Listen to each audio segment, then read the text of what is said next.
Assalamualaikum warahmatullahi wabarakatuh. Apa kabar anak-anakku semuanya? Semoga kalian beserta keluarga dalam keadaan sehat walafiat. Hari ini kita lanjutkan pembelajaran PAI kita di subtema berikutnya, yaitu keteladanan Nabi Ilyas alaihissalam dan Nabi Ilyasa alaihissalam. Nabi Ilyas alaihissalam adalah keturunan keempat dari Nabi Harun alaihissalam. Beliau diutus oleh Allah untuk berdakwah kepada kaum Bani Israel di kota Ba'laba. Penduduk di kota Ba'laba membuat berhala, lalu mereka namai berhala itu dengan nama Baal. Dan Baal itu kemudian mereka sembah. Nabi Ilyasa adalah anak angkat dari Nabi Ilyas alaihissalam. Ada juga yang berpendapat bahwa Nabi Ilyasa adalah keponakan dari Nabi Ilyas alaihissalam. Nabi Ilyasa alaihissalam selalu menemani Nabi Ilyas dalam berdakwah dan ikut pula menemani beliau saat bersembunyi dari kejaran kaum Bani Israel. Bagaimana kisah tentang Nabi Ilyas alaihissalam dan Nabi Ilyasa alaihissalam? Mari kita simak video berikut ini.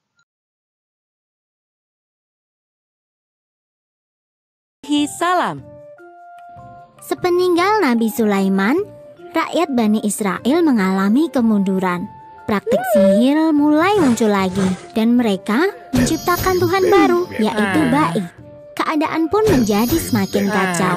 Saat itulah Allah mengutus Nabi Ilyas untuk mengembalikan keimanan rakyat Bani Israel. Sama seperti kaum Bani Israel terdahulu, kali ini pun mereka menentang dengan keras dakwah Nabi Ilyas. Mereka menuduh Nabi Ilyas sebagai orang gila. Bahkan ketika Nabi Ilyas menyampaikan azab Allah, kaum Bani Israel tetap saja membangkang. Azab Allah sungguh dahsyat, yaitu datangnya musim kemarau yang panjang sampai 3 tahun. Kaum Bani Israel semakin marah kepada Nabi Ilyas. Mereka pun menyusun sebuah rencana untuk membunuh Nabi Ilyas. Allah menyuruhkan kepada Nabi Ilyas untuk bersembunyi di lereng gunung. Dan dengan perlindungan dari Allah, Nabi Ilyas tetap aman di dalam gua dan tidak pernah ditemukan. Suatu ketika, saat sedang berlari dari kejaran kaum Bani Israel, Nabi Ilyas bersembunyi di rumah seorang wanita tua.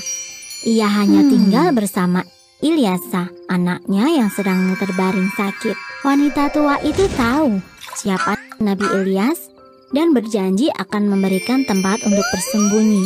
Ia pun memohon agar Nabi Ilyas berdoa bagi kesembuhan anaknya. Nabi Ilyas memenuhi permintaan wanita tersebut. Dan atas izin Allah, Ilyasa pun sembuh dari penyakitnya. Setelah itu, Ilyasa menjadi pengikut sekaligus murid dari Nabi Ilyas. Ilyasa mendapat pendidikan langsung dari Nabi Ilyas.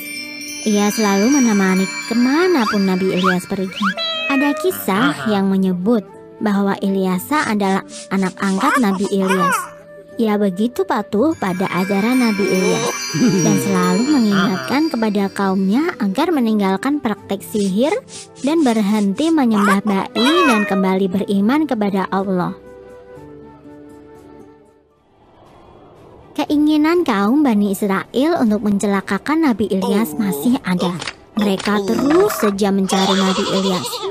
Perilaku mereka ini membuat Allah murka, sehingga datanglah azab bagi kaum Bani Israel. Musim kemarau panjang datang selama 3 tahun. Ladang pertanian mengering, ternak semua mati, dan sumber air pun mengering.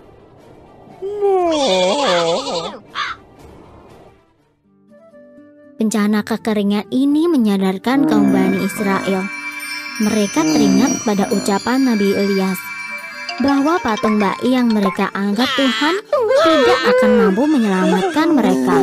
Kini mereka pun berniat mencari Nabi Ilyas untuk bertaubat dan memohon pertolongan. Atas izin dari Allah, kaum Bani Israel berhasil menemukan Nabi Ilyas. Mereka bertaubat dan menyatakan beriman kepada Allah. Kaum Bani Israel menepati janji mereka. Kini mereka hidup dengan tentram dan beribadah sesuai dengan ajaran Nabi Ilyas. Setelah Nabi Ilyas wafat, Ilyasa meneruskan perjuangan sang Nabi untuk terus berdakwah. Dan kemudian Allah mengangkat Ilyasa sebagai Nabi. Selama masa kepemimpinan Nabi Ilyas dan Nabi Ilyasa, kaum Bani Israel hidup dalam kemakmuran dan kedamaian. Selesai. Sumber dalam Al-Quran tentang Nabi Ilyas dan Ilyasa. Dan sesungguhnya Ilyas benar-benar termasuk salah seorang rasul-rasul. Surat As-Soffaat ayat 123. Dan ingatlah akan Ismail, Ilyasa, Zulkifli. Semuanya termasuk orang-orang yang paling baik. Quran Surat Sad ayat 48.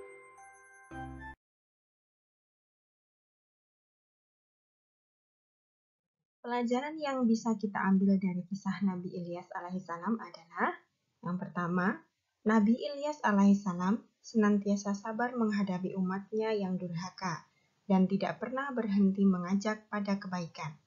Yang kedua, Nabi Ilyas alaihissalam selalu berdoa untuk keselamatan umatnya. Yang ketiga, bagi manusia yang durhaka, maka Allah akan memberikan malapetaka atau siksaan. Adapun pelajaran yang dapat kita ambil dari kisah Nabi Ilyasa alaihissalam adalah Nabi Ilyasa adalah penerus dakwah Nabi Ilyas. Nabi Ilyasa mampu membuat kaumnya hidup rukun, tentram, dan makmur karena taat pada perintah Allah Subhanahu wa Ta'ala. Ketiga, ketaatan pada Allah Subhanahu wa Ta'ala dan Rasul-Nya pasti membawa kebahagiaan hidup di dunia dan di akhirat. Sedangkan kedurhakaan pada Allah dan Rasul-Nya adalah penyebab kesengsaraan di dunia dan akhirat. Anak-anak, semoga kita semuanya bisa mengambil hikmah dari kisah Nabi Ilyas dan Nabi Ilyasa alaihissalam. Mungkin itu yang dapat Ustazah sampaikan. Mohon maaf apabila ada kesalahan. Sampai jumpa di lain waktu dalam keadaan yang lebih baik. Dan semoga ilmu kita bermanfaat. Wassalamualaikum warahmatullahi wabarakatuh.